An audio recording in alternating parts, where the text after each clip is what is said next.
ఆమె ఇచ్చిన కంప్లైంట్ వల్ల పోలీసులు తవ్వడం మొదలుపెట్టారు. శవాలను పూడ్చిపెట్టిన చోటున తవ్వుతున్నప్పుడు ఆ భయంకరమైన దృశ్యాన్ని చూడడానికి తండోపతండాలుగా వచ్చిన ఆ ప్రాంత ప్రజల్ని కంట్రోల్ చేయడం ఆ రోజు పోలీసులకు తరం కాలేదు. తవ్వుతున్నప్పుడు ఒకదాని తర్వాత ఒకటి కుళ్ళిన ఆ 3 శవాలు బయటపడ్డాయి. అసలు ఆ 3 శవాలు ఎవరివి, ఆ పని ఎవరు చేశారు, ఎలా జరిగిందో చూద్దాం. అది 1970 సంవత్సరం చెన్నై నగరంలో గౌరీ శంకర్ అనే వ్యక్తి రిక్షా తొక్కేవాడు. రిక్షా నుండి ఆటోకు మారాడు గౌరీ శంకర్. అప్పటి నుండి తన పేరు ఆటో శంకర్గా మారింది. ఈ ఆటో శంకర్ సినిమాలు చూసి తనను తాను ఒక హీరోలో ఊహించుకునేవాడు. ఆటో శంకర్కు తక్కువ సమయంలో ఎక్కువ సంపాదించేందుకు ఇల్లీగల్గా మద్యాన్ని అందరికీ సరఫరా చేస్తూ ఉండేవాడు. కానీ ఇల్లీగల్గా మద్యం అమ్ముతూ ఉన్నప్పుడు అనేక సార్లు పోలీసులు తన మద్యాన్ని స్వాధీనం చేసుకునేవారు. ఇన్ని ఆటంకాలు చూసిన శంకర్ మద్యం వ్యాపారాన్ని ఆపేసి వ్యభిచారాన్ని మొదలుపెట్టాడు. వ్యభిచారాన్ని చెన్నై ప్రాంతం మొత్తం విస్తరించాడు. ఈ వ్యాపారంలో అక్కడి రాజకీయ నాయకులతో పరిచయాలు పెంచుకున్నాడు.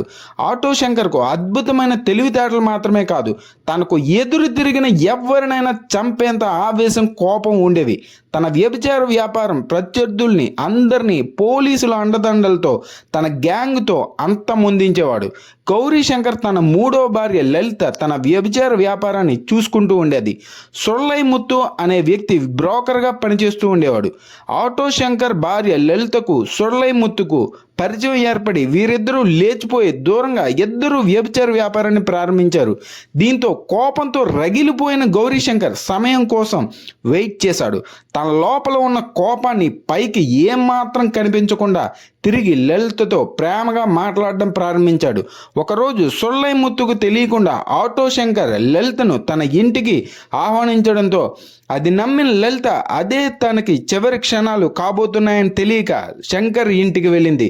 కోపంతో రగిలిపోతూ ఆకలిగొన్న సింహంలా ఉన్న ఆటో శంకర్ ఇంటికి వచ్చిన లలితను గొంతు నులిమి తన శ్వాసను గాల్లో కలిపేశాడు. లలిత శవాన్ని ఇంటి వెనుక భాగంలో ఎవరికి కనిపించకుండా పూడ్చేశాడు.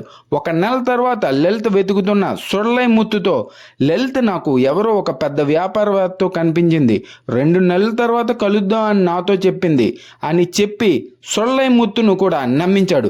సొల్లై ముత్తును ఒకరోజు మందు తాగడం కోసం పిలిచాడు. ఆటో శంకర్ అసలు రూపం తెలియని సొల్లై ముత్తు ఆటో శంకర్ నమ్మి వెళ్ళాడు.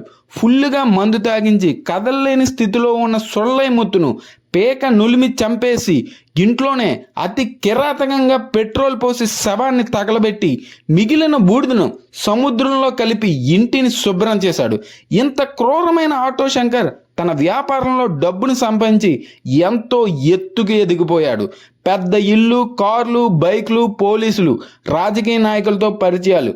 ఒకరోజు తన వ్యభిచార గృహానికి వచ్చిన 3 వ్యక్తులు డబ్బు ఇవ్వకపోవడమే కాకుండా అక్కడి శంకర్ వ్యక్తులను డబ్బు ఇవ్వమని బెదిరించారు. ఇవ్వకపోతే చంపేస్తామని ఆ 3 బెదిరించారు. విషయం తెలిసిన ఆటో శంకర్ రంగంలోకి దిగాడు. ఆ 3 డిమాండ్ చేసినట్టుగానే డబ్బు ఇస్తామని చెప్పడంతో శంకర్ ఇంటికి వచ్చిన ఆ 3ని రాక్షసుల్లా మారిన శంకర్ చచ్చే వరకు కొడుతూనే ఉన్నాడు. దెబ్బలతో చనిపోయిన 3ని కూడా ఆ ఇంటి ఆవరణలోనే పాతిపెట్టేశారు.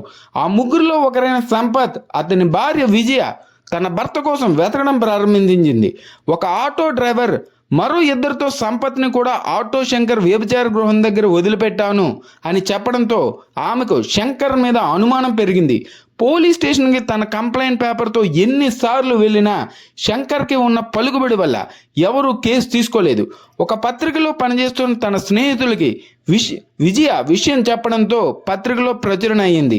దీంతో పాటుగా విజయ గవర్నర్ని కలిసి కంప్లైంట్ ఇవ్వడంతో ఆటో శంకర్ అంతానికి తొలి అడుగులు పడ్డాయి. పోలీసులు ఆటో శంకర్ని విచారించగా అన్ని నిజాలు బయటపడ్డాయి. నేరాలు రుజువు కావడంతో 100 పశువులను తిన్న రాబందు ఒక్క గాలివానికి చచ్చినట్టు 1995లో ఆటో శంకర్ చనిపోయే వరకు కూడా పోలీసులు ఉరి తీశారు.